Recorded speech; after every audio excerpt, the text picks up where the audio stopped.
Good evening, beautiful. How are you today? I started a couple minutes early because I just want to take a few moments and share this to the group, make sure that everything is set up. So if you'll hang out with me for just a minute as I do that, that would be fantastic. I'm just going to do all of that fun back end stuff really fast.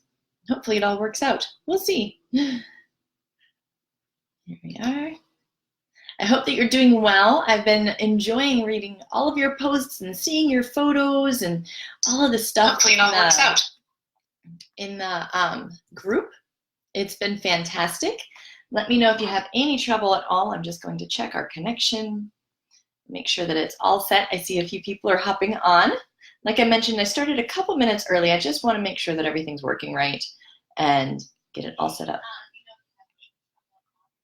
So, yep, looks like it's good there. All these places to check. Let's see. All right, I see more of you are hopping on now. I'm just going to finish the hopefully the last few things and see if I can get this all set up so that it's easy for everyone to join in. A number of places to update. So I would love to hear, for those of you who've hopped on early, my early birds, can you tell me how you're doing so far with your action file? I would love to hear just how it's going. Is it so far making sense to you? Have you found the perfect bin? I mean, that's kind of the fun part, right? I've seen some super stylish bins and really cute ones. So hopefully you've found bins that you really enjoy, that match your personality, which is awesome. Hopefully you've also gotten it set up so that you can start working with it. I see Carrie. Hello, glad it's working today. She says, yes, amen. We finally got it figured out a little bit better, which is wonderful. And let me just make sure.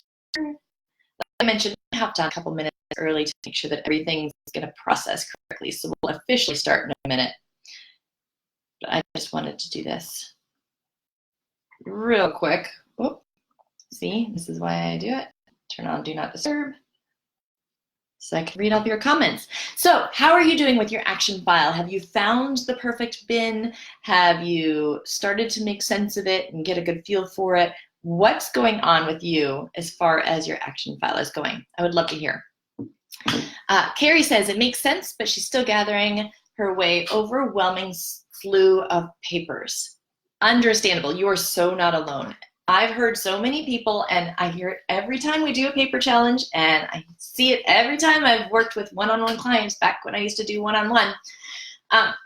Papers are just one of those things that if you have a lot of them, it can seem overwhelming, but just one bite at a time. I am so glad that you're with us, Carrie, because this is going to be an awesome place for you to be able to get control of that. So yeah, and I've actually seen several people with that very same issue. Just sometimes you don't even bring the whole pile in with you, just bring a box at a time so it doesn't seem so overwhelming. Have you gotten your file set up? Do you have like a super cute file holder, or how's your action file looking now? I'd love to hear that. Let me also make sure while I'm waiting for that, I want to make sure that I've got everything set. I think I do. Sweet. I think we're ready. It is 2 minutes to time. I see Karen Jenkins is on. We'll get started in just a couple minutes, but hi Karen. I hope that you're feeling a little bit more comfortable with your action file and that it's making a little bit more sense to you. I have mine, I guess you can't even see mine, but I've got mine here with me. My action file is here. I love it. So hopefully you found the perfect bin and something that you're loving and file folders that are working for you. Hopefully even a spot that is working in your home. Hi, Beth. I see Beth has joined us. I hope that you're doing well and getting that file set up. And we got Kathy, it's pronounced Katie. See? Katie, I imagined an H there. No H in your name. Love it. Thank you for that. Hello, Rita. Hello, Cheryl. I see that you guys have popped on. How is it going with your action file? Have you gotten it set up and Have you found the perfect bin? I would love to hear a little bit about how it's going so far. I'm sure that the beginning of sorting is a little stressful, but it gets better, I promise. Once you get started, it's nowhere near as scary as you think it's going to be. So keep going with it. You're doing awesome. We have, all right, several people on, and it is now, I believe, officially, it's 6:29. We are going to get started and just let's go. So today, I wanted to talk about making those keep or go decisions, because the task today was doing a series of sorting. And the reason that we did it in this, there's a reason that we did it in multiple phases. I'll talk about that in just a minute. But that keep or go sorting, that's where we get kind of hung up sometimes, because we're not positive if we need to keep it or not. And it can get a little stressful. So I'm going to cover some of that keep or go decision making. I shared with you the how long to keep important papers cheat sheet in the network earlier. I gave you all the link to that. I think the link is also in the description if you need it. But you're all set with that, and we're going to go through that in a little bit of a deeper level. Also, I wanted to talk about some of the main personality types. There are 4 main personality types, that I have discovered with organizing. I've got my 4 main types that everybody falls into one main type usually, and then a secondary type. But that main type drives a good amount of who you are as far as what organizational systems work for you, what types of habits work best for you, that type of thing. So we'll touch on some of that personality type, the different personality types, and whatever type you are, what's the best file system for you. We're going to go deeper into that tomorrow. So we'll touch a little bit on those tonight, just as an overview, and then tomorrow we're going to go really deep into how to set up a file system for your type, because I want you to be able to take the personality type quiz, which I'll share tomorrow. And then we will also talk about how to manage your important papers, because there are those ones that if something were to happen, it would be devastating, and we want to make sure to treat those with special care. Since we're sorting, let's go ahead and make sure to separate those out and take extra special care and create a plan for them at this very beginning sorting process as we come across them, so we don't have to go looking for them again later. And then also talking about setting up a paper policy and how to use that, and what you should scan versus trash or shred. We're just going to kind of cover all of that keep or go stuff and make those decisions tonight. So I'm so glad that you are here. It's going to be a fun night. I also, let's see. I also posted in the description, like I mentioned, the how long to keep important documents download. This is kind of a cheat sheet that I use with clients and I share with people. It's something that I've shared with the Spark Life Binder people, anybody who bought a Spark Life Binder, and I wanted to make sure that you all had it in your hands while you sort, because it's kind of a general guideline. So give me some love, give me some hearts, some thumbs up. Show me if you're excited as far as all that you've heard so far with just day 1 and part of day 2 of the challenge. I would love to see if you're happy so far. And we will dive in. So first off, I told you, I wanted to talk to you about how long to keep those important documents, and also the fact that we have these different levels of sorting. You probably thought I was a little crazy this morning when you saw today's task was sort, sort, sort. Oh, there's the love. Thank you so much for the love. But when the task was sort and then sort and then sort, you probably all thought that I lost my mind, because organizing is supposed to be only touch it once, right? Well, I hate to burst your bubble, but no, it is not only touch it once. It is touch it as many times as you possibly can, if that helps you. Touch it as few times as you possibly can, if that helps you. So the reason I do multiple levels of sorting, and this ties directly into the people who've commented on how overwhelming their paper pile is. When you look at that massive pile, thinking about the fact that you're going to have to make hundreds of decisions, from whether to keep it all the way to how to keep it, where to keep it, all of those decisions, that's overwhelming. And that's what gets us all tied up in knots and keeps us from starting a lot of times, because that's just too much for our brains to process repeatedly in one sitting. So when you break it down into these broad categories, and this is kind of the concept of the action file, we use only a couple of categories and they're very broad to engage our brain as little as possible, because we need our brain to work on some of these decisions as far as keep or go. We don't want it to be overtaxed and wear out immediately. So using that broad category, and the broader the better. And I love to start with simply keep or go. Sometimes you can even add in a maybe for those ones where your brain just can't figure out. You need more research, you need to look something up, figure out if you actually need to keep it. A maybe is another possible third sorting category. But I do say keep or go for that first sort, especially if you have a whole lot of papers, because our brain can do that, right? We can sit there with a massive pile and we can go through and say, yes, I need to keep it. I don't care where, I don't care when, I don't care how. It's just, yes, I need to keep it. Or, no, I don't need to keep it. I don't care if I need to shred it or recycle it or even give it to someone else. I don't care. No, I don't need to keep it. Those are the two options. And then if you don't know the answer to that, you need to be able to research it more. That's when it hits the maybe. So if you go through your first pass of those piles and just do keep or go, it is amazing how quickly you can get through it and how much clearer your decisions are, because your brain can really engage in that one question instead of worrying about all of the other answers that you're trying to come up with.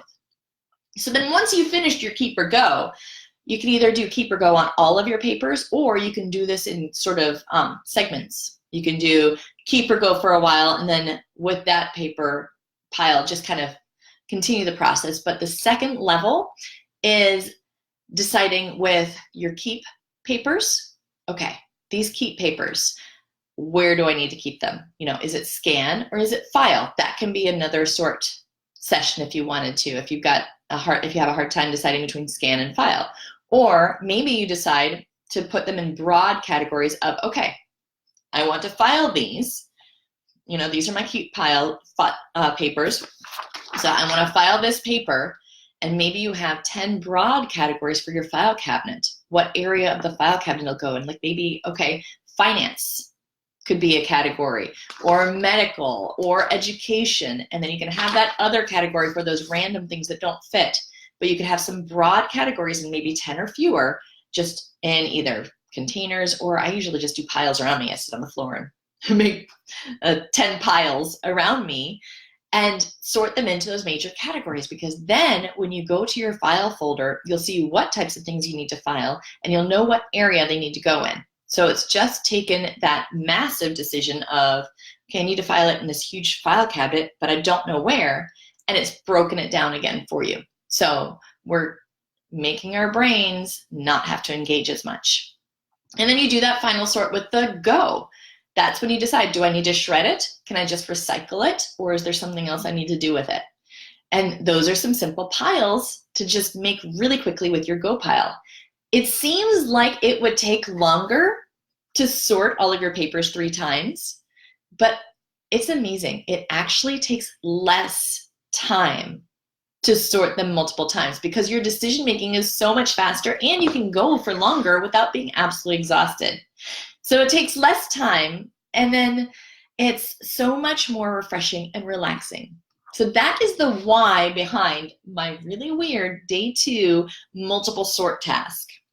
I hope that makes sense to you. If you have any questions, please feel free to ask. If I don't answer your comment right away, then hang out with me, because I have to keep checking it back and forth. On the computer, Facebook does not really show me my comments very easily. I'm going to see Katie. She's frozen on what to get rid of. It feels like she's got so many random things. The keep or go is going to work perfectly for you, especially when it's so random, because you don't have to decide where you're keeping it or how you're keeping it. You just need to decide keep or go. And then you can go to that second category of, okay, well, what type of category does it fit into? Maybe those 10 categories or so. So breaking it down, Katie, is going to help a lot. I see Pauline still trying to sort through what to keep and what goes. Already emptied my shredder twice. Woohoo! Oh, yay, Pauline! Good shredding. I love it. Karen, she is excited about the challenge. It's something that she's needed to do for years, and it's going to take more than 5 days. Yes, if you have a lot of papers, it will take more than 5 days, but setting up the system and the processes will only take 5 days. I promise with that one, you're going to have your system all set up and your plan set up, and then you can take bites of that pile beyond those 5 days. And if you're one of the VOP membership people, if you're part of the members, then we do a whole other week of just sorting and decision making and important paper management. So you might want to hop into that VOP membership if it's going to be taking more than 5 days, so you don't have to do it alone. And it's much more bite-sized, and because the 5-day challenge is kind of meaty, but we have a whole nother week that's smaller tasks, but still sorting and having fun. So hopefully that can help you out, Karen. Should it stay or should it go? Sounds like a song, Sherry. Didn't the next sing that? You and I think alike. And then Katie responded, it's going through her head, sliding in late. Glad that you could come, Anita. You're really not that late. And then Brenda asks, is there an entry for day 2? Yes, there was an email set out. And then in the Facebook group, there was a post. It's already in units and it's in the feed. And in the challenge network, there was a post. And it's all the same post, so you don't have to worry about checking all 3 of them. Just wherever you prefer, go to either your email or go to Facebook group or go to the challenge network. We're slowly changing over to just the challenge network, but with this one, we are doing both Facebook and that network. But in the challenge network, it's in the topics. In the Facebook group, it's in the units. So they are there. Suzanne says, Keep or Go seems easy. Keep or Go is surprisingly easy. It takes so much of the pressure off. Yeah, try it out. I would love to hear as people try it out what their experience is, because working one-on-one with clients, I know in the past, the Keep or Go system, at first they were looking at me like I was crazy, and then once they got into it, they were just making decisions so easily, and they realized how much faster and easier it went. So try that out. That's probably one of my favorite tips of day 2 is Keep or Go. Keep it simple. Broad categories. Now, as far as deciding on those keeps, I like to make sure that day 2 we talk about how to make those decisions about what to keep and what to let go of, because I want you to have that information as you sort. Day 1, we needed to set up our system. Day 2, we need to figure out how in the world to make these decisions. So the how long to keep important documents, there is a link to this in the notes in the description of this Facebook Live. It's also posted in, well, it is posted in the Challenge Network. That link will take you to the Challenge Network to the exact post where you can download this for free. You don't have to enter your email or anything. You just click it and there's your download. So this is going to tell you the general guidelines for how long to keep your important papers. It breaks them down into keep for 1 month, 7 years, 1 year, as long as you own, indefinitely. It's going to just kind of break down all those most common ones for you. Now, everybody's situation is different. So use this as a guideline to start making your decisions, not as the end all be all, because I don't know your specific situation. So you do need to check with your, legal or accounting professionals, make sure that there's nothing that you need to keep that's a special circumstance.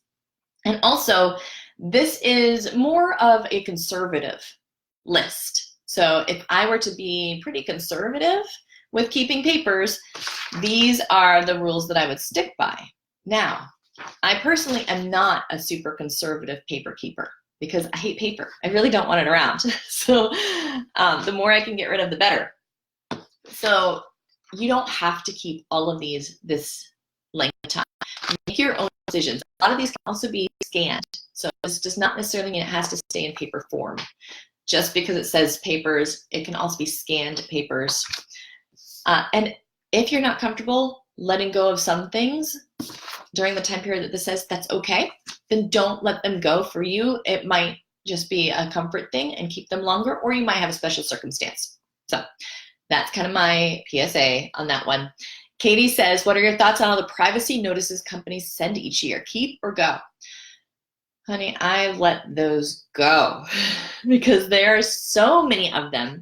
And the reality is, unless you're actually going to read them, then there's not much of a point. You can keep them if you ever thought that you would want to read them and maybe sue them later if they did not stick to their privacy practices that they sent out, but that is highly unlikely. It's also usually available on their website, their most recent privacy notices, especially if they're in the financial industries and places like that, must be listed on the websites. So privacy notices and all of those disclosures and things like that, there's no need to keep them if you are not going to actually read them and review them frequently. Of course, everybody's situation is different, but I let them go immediately. Like, I don't even look through them, quite honestly. But you might want to put them in your to read folder if you wanted to look through them to see how they're handling your information, and then let them go if you don't have any questions about it. I hope that that answers your question. You can also scan things like that. If it's too hard for you to let it go, if you're too afraid that you might need it one day, if you thought that there might be a lawsuit, go ahead and just scan them, or find the website and download the website for all the privacy notices. All right, so as far as important documents go, feel free, if you have specific questions, or especially with groups of papers, let me know. I know that if you need it for taxes, make sure to keep it as long as you need to keep all of your supporting documents for taxes. So most people, that's going to be between 3 and 7 years. I always say keep all the supporting documents for US, this is just for USA, whatever your country has as their guidelines for keeping your supporting documents, go for that maximum guideline. I scan mine because here in the US, the IRS does take scans. So I just scan them and I keep them for at least 7 years, just in case, even though I know that in most cases, 3 years is sufficient. So Sherry asks, do I have a preferred scanner? And yes, of course I do, because I scan like crazy. So there are 2 types of scanners that I use somewhat. One I use all the time, one I use once in a while. The once in a while one is if you do have a lot of papers, or you scan frequently and you need a more high-powered system that's going to connect right to your computer, then I use the Fujitsu ScanSnap. And let me actually type that for you right now. Fujitsu ScanSnap. I just use the most current version of the Fujitsu ScanSnap. It's pricey. I will warn you right now. I think I paid about $500 for mine, maybe $600 back in the day, but it is fast, it is easy, and it is amazing, and it's tiny. It's super tiny, so it can just fold out and scan all of my documents quickly. I use that if I have a client paper project that I'm working on, or back in the day when I had a lot of scan that I had to do on a normal basis. Now, for the normal everyday scanning though, my scanner is on here. It is called Genius Scan, so Geniusscan. And Genius Scan is an app. I pay for the pro version. It's not very expensive, but you don't have to. But I like that I can send things to Dropbox, to my email. I can sync it to all of these different places without even trying. But you use your phone's camera to scan the paper, and it gives you a little preview. You can adjust things on the screen before you hit send. You can rename your scan, and I always say, rename your scan. Don't just scan something and save it with the automated name that it comes up with, because it has no idea what it's scanning for you. So rename the scan with all the keywords that you might ever possibly search for. If you want to know more about file naming, check out some of my YouTube videos. I go more in depth about that on my YouTube channel, or even in my LinkedIn Learning course. I have a paperless course, going paperless from start to finish on LinkedIn Learning. And I have some good resources about how to name your files, so it's super, super easy to find them when you've scanned them. But those are my 2, my absolute favorite scanners. Joanne says she's enjoying all the ideas. Yay! Oh, I'm so glad. Thank you, Joanne.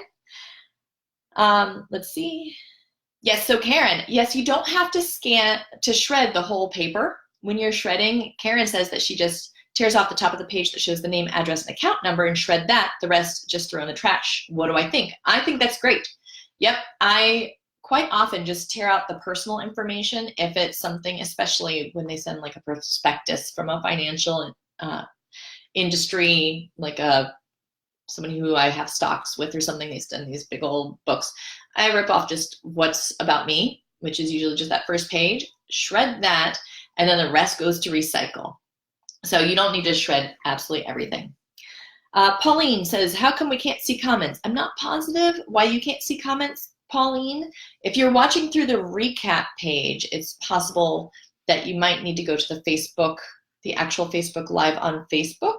I'm not sure where you're tuning in from, but hopefully the rest of you can see the comments. I know I can, and I can on my other device as well.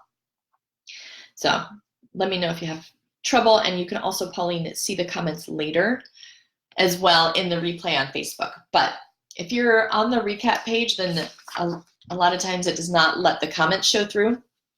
On Facebook, you might just not have them showing. I'm not positive if anybody knows how to make the comments show on Facebook if it's not already showing. I can't look that up for you right now and tell you, but please, anybody who knows that, can you just tell Pauline in the comments? I'm sure that she'd love it, how to unhide them. Thank you, Lori. All right, Lori's going to help you out, Pauline.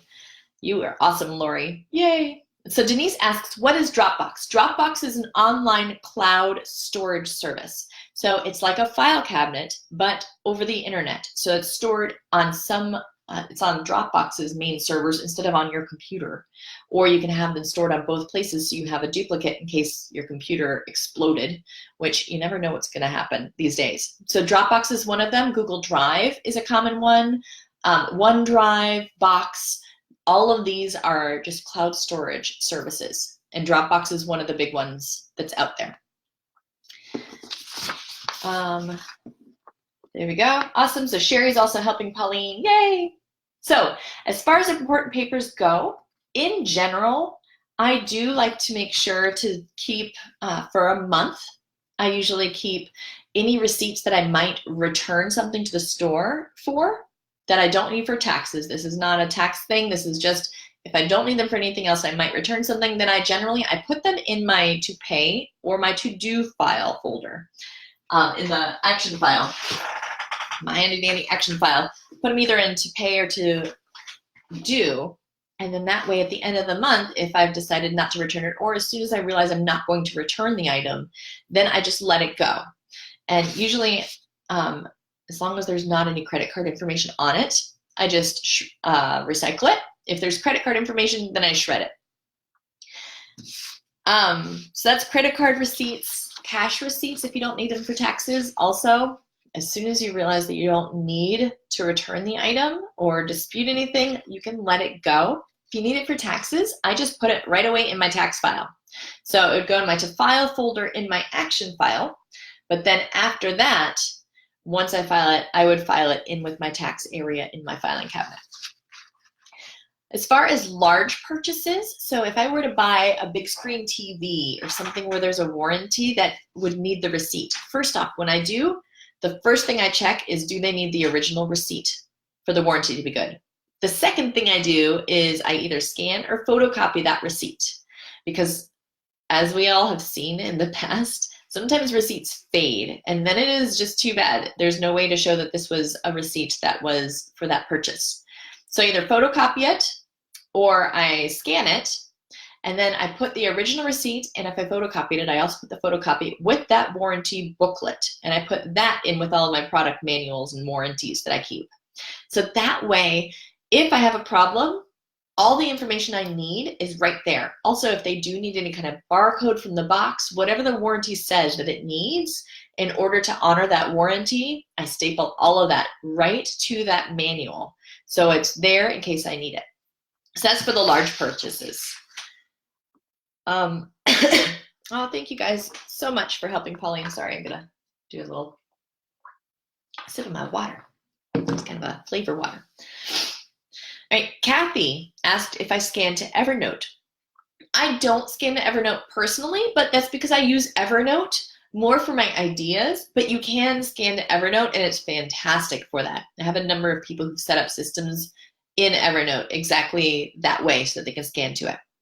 So Evernote's fantastic to scan too. I personally just use it for ideas, so it's more typing for me and, copy and pasting something over. Katie asked, where do we file the cheat sheet you gave us? Well, as you're sorting, I'd say just clip it to the front of your action file with your handy dandy binder clips, or to the back so you don't ruin. If you have one with the mesh pockets, one of the 31 ones, then you don't want to cover your pockets. Clip it to the back. And then afterwards, you can actually keep it in your to file folder if you wanted to. You can just let it live there. So when you file things, just leave it there each time if you wanted to refer back to it. It's a funny question and a good one. Let's see. Debbie says, I love my Fujitsu. Yes, it's awesome, isn't it? And I'm checking. Awesome.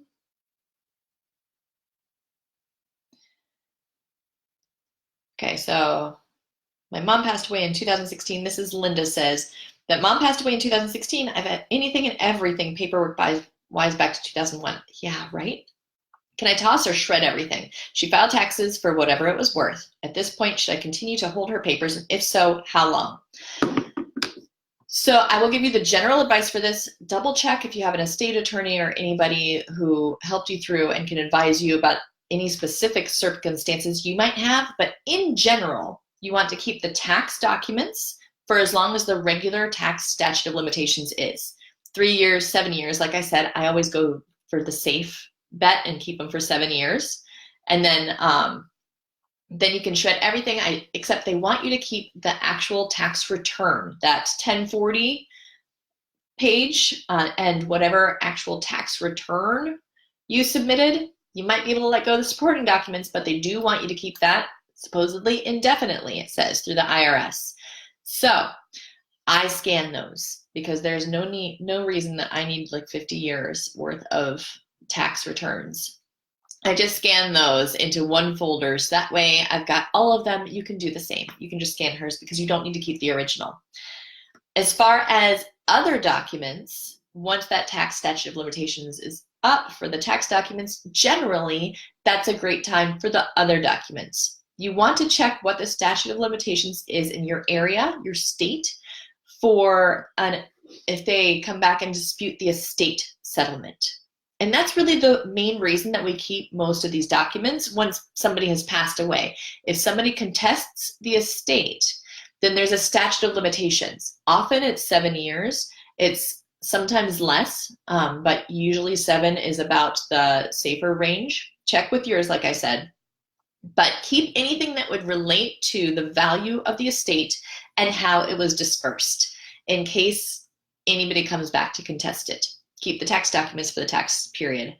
And then, of course, death certificates, any type of military documentation, that type of thing, like actual military veteran ID numbers and things like that, you'll want to keep indefinitely just because you might need them to prove that they're deceased, or for the military, there are sometimes benefits that can go on after somebody's passed, various things like that.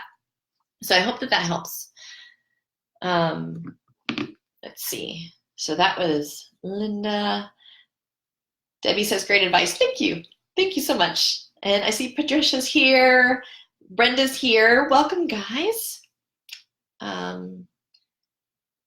Yep, so Linda says that her tax person said to hold it for 3 years after the last taxes were filed. So yes, check with your tax person and your estate person because that's kind of two different issues there. Kathy asks, if not Evernote, where do you scan to? It depends on what I'm scanning. So I use Google Drive for my business. Anything having to do with business is on my Google Drive. And then anything personal, I use Dropbox. I just like to have them separate, especially since I have an assistant who's more than just an assistant. I need a better name for her. Geez, I have a queen of all technology and back-end help for me. And support. She's my support queen. But I have access for her in Google Drive, and then this way I've got just everything sort of separated. So those are the two places that I scan to the most. You can also scan to your email. If you would rather just scan some things to your email and save them in email folders, you can do that too. And with Genius Scan, there's so many other places like Box and OneDrive and all those different places that you can scan to. Just find the one that makes sense in your brain, whichever one you're comfortable with, because all of the major ones are great.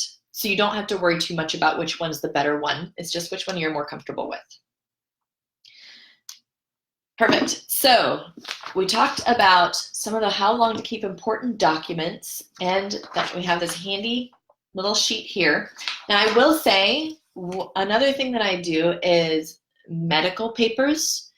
I don't necessarily keep all of the bills and all of the general reports and appointment cards and things like that. Personally, I don't keep those very long. Once the bill's settled and finalized, then if I'm worried about it, I would scan it. If I need it for taxes, I put it with my tax information.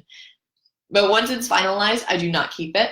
And the same with appointment cards, old prescriptions, all of that. I don't keep that information permanently. What I do keep, though, is any type of test results.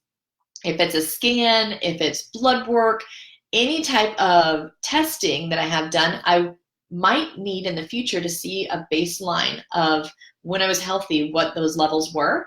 And it's just, for me, my comfort level is I want to be able to have those because I don't want to trust that the doctor will still have those on file. They don't necessarily need to keep them on file indefinitely. So I like to have those. So keep maybe your blood work and any scans and any test results, heart rate scans, things like that. All of those can just go in a medical file. I just have a medical history file, and that's where all of those types of reports go. Thankfully, I rarely need to pull them up, but I have had to in the past, and it's so nice to not have to go requesting things from doctors and wondering if there's more. I just always know that that's where it is. So Cheryl says, where do you store your Rocketbook files? Yes, you know me and my Rocketbook. I love my Rocketbook. I store that in also a various places, because with Rocketbook, the icons at the bottom, anybody who does not know, on my YouTube channel, there's a whole video about my Rocketbook and how I use it. It's a reusable notebook where you can just wipe it clean and use it again over and over. And it has the ability to scan it and send your notes wherever you'd like. So at the bottom, you've got a choice of different icons. Whatever you circle, it'll send it to wherever you told it to. So depending on the icon that I circled, some of them go to Drive, some go to Dropbox, some go to Evernote because they're ideas. Yeah, my Rocketbook, it goes everywhere depending on my icon. I've got notes for each type of thing that I do on there. I love it. That's so funny. Somebody's probably been seeing my YouTube. That's fantastic. Rita says, regarding scanning, she knows that you can go to the Staples Copy Center and copy and scan your documents to email. Not sure how much each paper costs, around 50 cents, she thinks. That's not an option. Yes, you can always go to Staples if you have a large scanning job. I'm sure that there's probably some scanning companies that can do it too, or professional organizers that might be willing to. Organizers are going to be a lot more expensive, but you definitely can. Pauline, I'm always concerned about saving stuff on my computer. What happens when you get a new computer? My old one just got stolen and I never transferred files to the new computer because I went to Apple and wasn't sure of the compatibility. That is why I love using Dropbox or Google Drive or any of the cloud storage, because that's not actually stored on your computer, or at least not only. You can have a duplicate, kind of a mirror copy stored on your computer, but it's all stored on their servers. So on Google's Drive servers, and they have multiple servers with copies of it, mirror copies of it, in case something happened to one of their servers, then it's okay. So I've had computers completely die on me and I've lost nothing because I have it stored in the cloud. If you're concerned about storing it in the cloud because you're not comfortable with that yet, that's okay. You might also want to look at external hard drives. So that's a hard drive that you plug into your computer and you save it on that. Usually it looks like a little box. The little ones are USB drives, but they're kind of small for storage space a lot of times, although they've gotten bigger, but they're also easy to lose. But an external hard drive might be good for you. I just say make sure to back it up. And then also there's backup software. There's one service that I use all the time called Acronis. I'm just typing it to you in the comments. So Acronis is one that will do an entire backup of your whole computer, and then it just checks for changes whenever, on whatever schedule you set. I have it set for once a month. It just checks for changes on my computer. So that's kind of my mirror backup, just in case. I hope that helps. But yes, like Katie said too, that's one of the benefits of Dropbox or Google Drive. And Pauline, I just said what Rocketbook was. If you want more information, then hop onto my YouTube channel. I'll have to post the link later to my YouTube channel in the description or in the comments, because I'll do it in the description so it's easier to find. I did a whole how I use my Rocketbook differently video. Cheryl got one and she loves it. Yeah, let's see. Cronus, not very good at all this technology. Yeah, so you might just want to either have somebody set up a Cronus for you, or have somebody set up the cloud or hard drive for you. Hard drive is probably going to be the easiest to set up, but it will take the most maintenance and habit to protect it and keep it going. What's a good scanning app? Genius Scan. I typed that in the comments above, but yes, Laura. So Genius Scan is my favorite scanning app. There are several good ones out there now, though. It's not like it used to be. It used to be that there was only like one or two, and Genius Scan was one of the few. But there's some fantastic scanning apps out there. Genius Scan just happens to be the one that I've been using for, geez, I don't even remember how long. So hopefully that helps you. Also, I wanted to tell you about the Life Binder. This is something that you'll hear about throughout the week, but this is something that I sell. I sell the download of it. You kind of build your own so you can have it immediately, but you don't have to buy this one. You can set up your own. Throughout the week, I'll talk a little bit more about what goes into the Life Binder and how you would set one up for yourself, or you can just get the Life Binder from me. It's already set up with everything, just kind of paste all of your information right in there. Just type it right in. But as you're going through your papers, another thing that I want you to think about is separating out the important information that is vital, the stuff that you would have a really hard time if you could not put your hands on it easily, if you could not find the information, if you lost it. That's what the Life Binder is for. So just a super quick overview. And this is the table of contents. This is also listed. I put the take a sneak peek at the Spark Life Binder link in the email. So if you wanted to see it up close and personal on the webpage, then you can go there and see all these different topics that you would want to make sure to gather your most important information for. Because this is the stuff that is what stresses us out about our file cabinets. This, all of this information is why we are afraid to let go of papers, because we don't know what's important. So putting together a binder of what is most important, or at least an area, but I like the binder because it's flippable and easy to organize and does not take up space. So if you need to put your hands on it quickly, you can.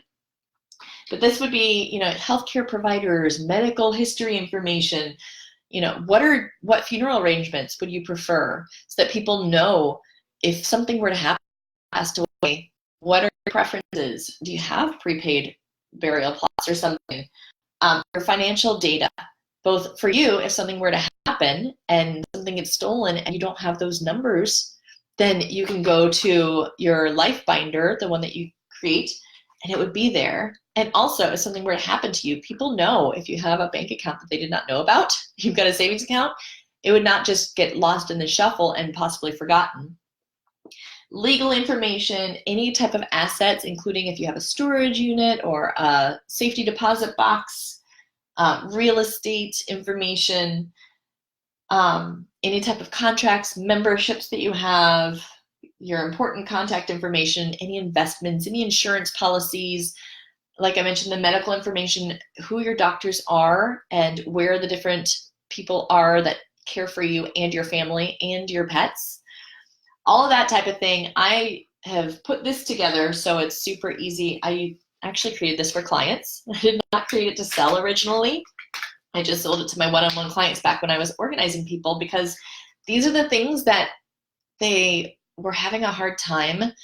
That it was causing a lot of fear. They wanted to be able to find all this important information quickly and easily. So I found that there was this theme.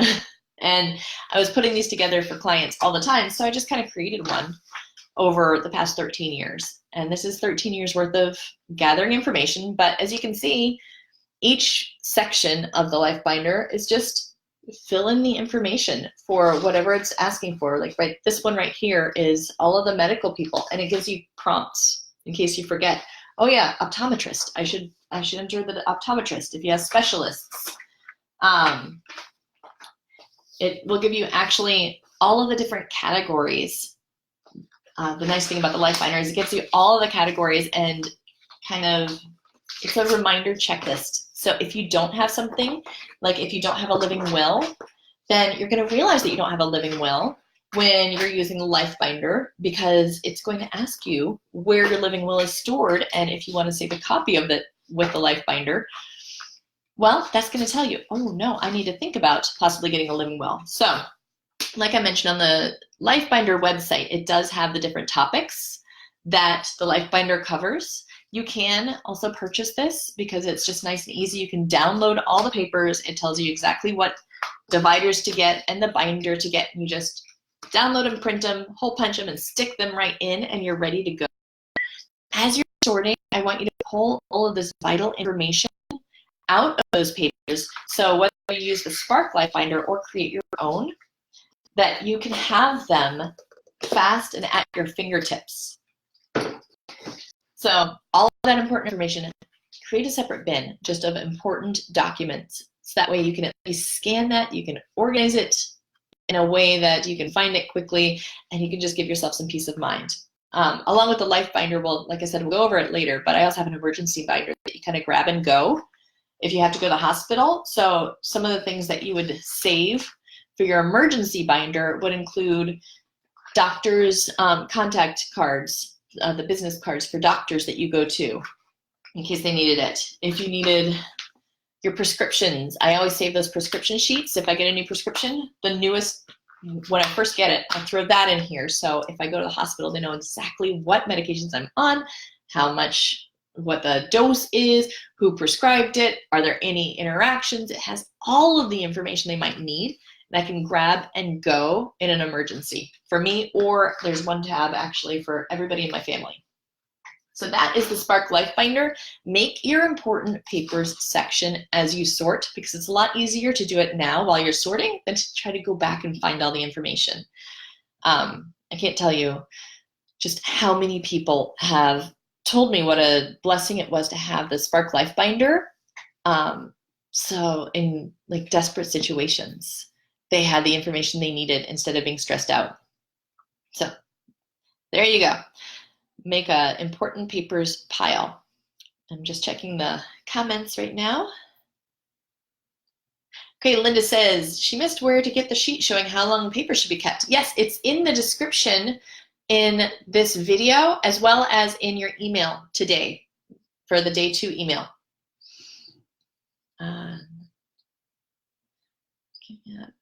You're welcome, Pauline. You're welcome, Laura. Oh, great.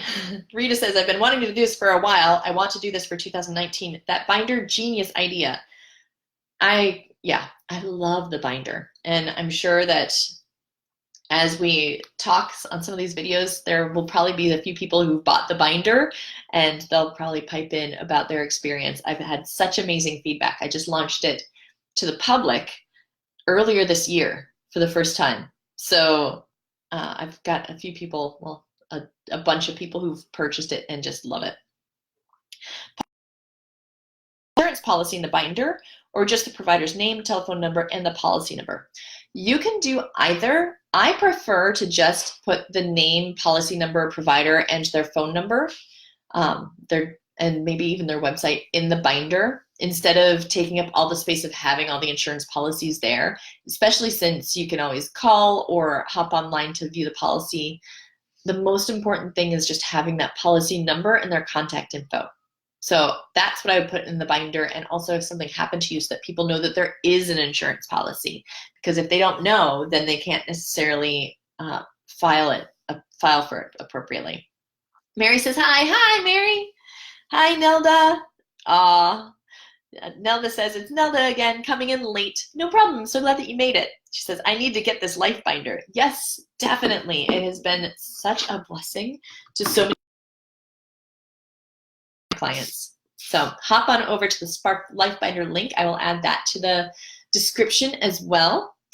And then finally, in the description, if you're one of the VOP members, which is very organized persons, you like what I did there? I know, I'm a big old dork. But they're not VIPs, they're VOPs because they're becoming very organized persons. It's the membership where you get all the extra challenges. You'll get the extra week of the paper sorting and paper challenge after this one ends.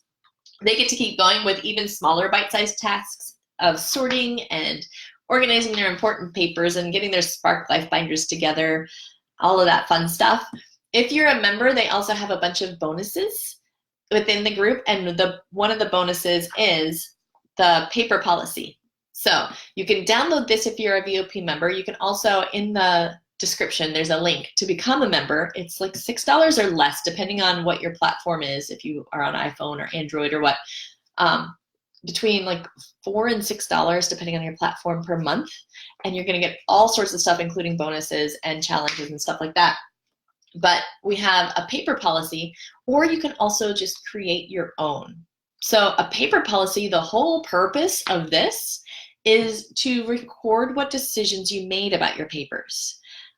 It just makes it so much easier. Once you've made a decision once about how long you're going to keep something and where, instead of trying to make that decision over and over again and trying to remember what you decided, write it down. So whether you get the download from the VOP membership site, this is just a nice, easy one to download and use. Whether you do that or not, at least create one, and you're just going to write down what document type it is and what you're going to do with it, where you would store it. Will you file it in the file cabinet? Maybe you need to say which file folder you'd file it under, you know, an insurance policy, my auto insurance document type. I will file it in the file folder in the auto or in the insurances file folder. And then that way, when the new one comes in, you don't have to try to remember what you decided. If you wanted to scan it or even keep it, or you just look at your paper policy and you've already told yourself next time what you want to do with it. A lot of times with like insurance policies, I'll just use the online policy and not necessarily keep the paper policy. So I might sometimes say, like, for example, the car insurance policy, maybe my action is to scan it, and then I will keep it for 2 months after it's expired. And then I would keep it in my Dropbox folder, personal insurance. So my Dropbox, the folders would be in the personal folder, in the insurance folder. That's where I would keep it. And then my notes to myself, review it first, and then file it if there's no errors. So that would be my step-by-step plan for that type of paper. So create yourself a paper policy. You can keep this clipped onto your to file folder. A lot of times I like to do that. And I'll just keep it right in the to file folder, right on the front. Let's see if I can grab out of the front of my little action file. And then I don't have to keep making those decisions again and again. I would just do that and then write down your decisions each time. The more we can make our brains not think, like I mentioned, and take small bites, the happier we are. So one more way to take the thought out of organizing, which is perfect. Yes, so Cheryl in the comments says that we mentioned in the Life Binder, somebody asked if the entire policy would go in the binder. Paula asked that. And Cheryl said, maybe just put where the policy is stored. Yes, you can definitely list that it's in the file cabinet in the insurances file, something like that. Rita says, OMG, genius, LOL. I love it. Thanks, Rita. Thanks for the love. Thank you for the hearts and the likes. I appreciate it. Katie says, I love your grab and go medical information. Do you have a specific checklist for it? That would have been amazing to have while my mom was on hospice. That's actually how I originally came up with it. I was working with 2 different clients who had a spouse who was severely declining. And having this file was so helpful, especially if the ambulance had to come and pick them up.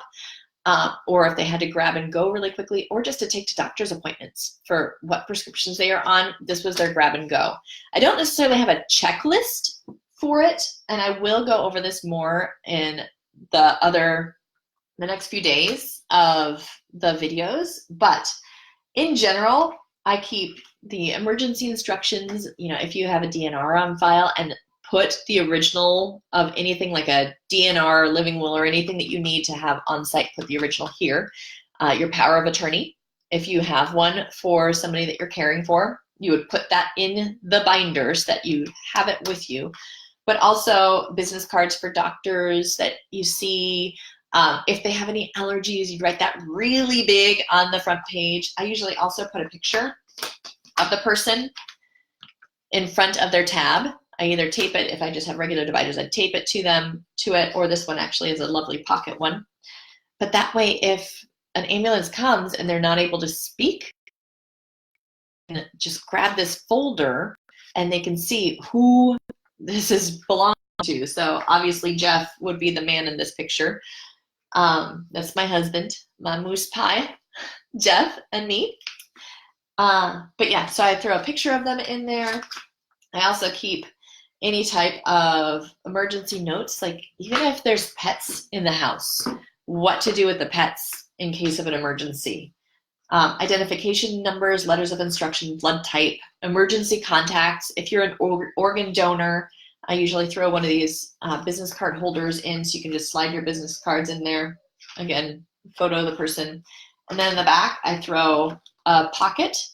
So that way, anything new you need to add, instead of stressing out about hole punching it or putting it in a sleeve protector right then, just throw it in the pocket. And then when you get around to it, you can put it in your binder.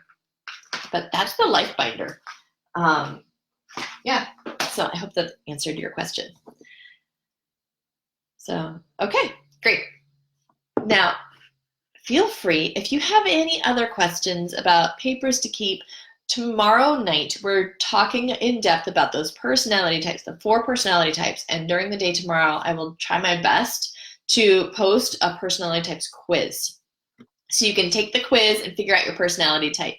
And if you're part of the VOP membership, I'll do a quiz where it'll give you a full listing, description of some of the habits and some of the systems that work best for you. If you're not a VOP yet, I will still have the personality test and some of the very basics. It won't be the full, long description of all the different types and their special needs, let's call it.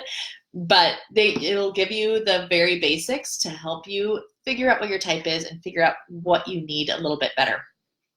But yeah, the VOPs, you'll get the longer descriptions with even more ideas and tips and strategies that work with your specific personality type. So I will try to get those up tomorrow in the groups. Worst case scenario, I will get it up the day after tomorrow. I know that it's been a little bit crazy and tomorrow's definitely a busy day. So what kind of binder is that, Rita asks. I'm assuming that you mean what brand of binder. I know that the actual binder itself is the Spark Life binder. But this one, I was not thrilled with this brand of binder. I will tell you that one. I liked that it had the side flaps, but it was not as sturdy. So I'm actually probably going to change over to a different binder. But Cardinal Freestand Clearview is the type. I got it from Amazon. I'm thinking maybe if I get it from somewhere else, it might be a little bit higher quality. So that's just my feedback on the binder. It took me a couple tries to get one that did not have like a rip along the crease. Yeah, so there's that. Oh, the red one. The red one is a Mead. The Mead 5-star. And it's just the 3-clasp plastic.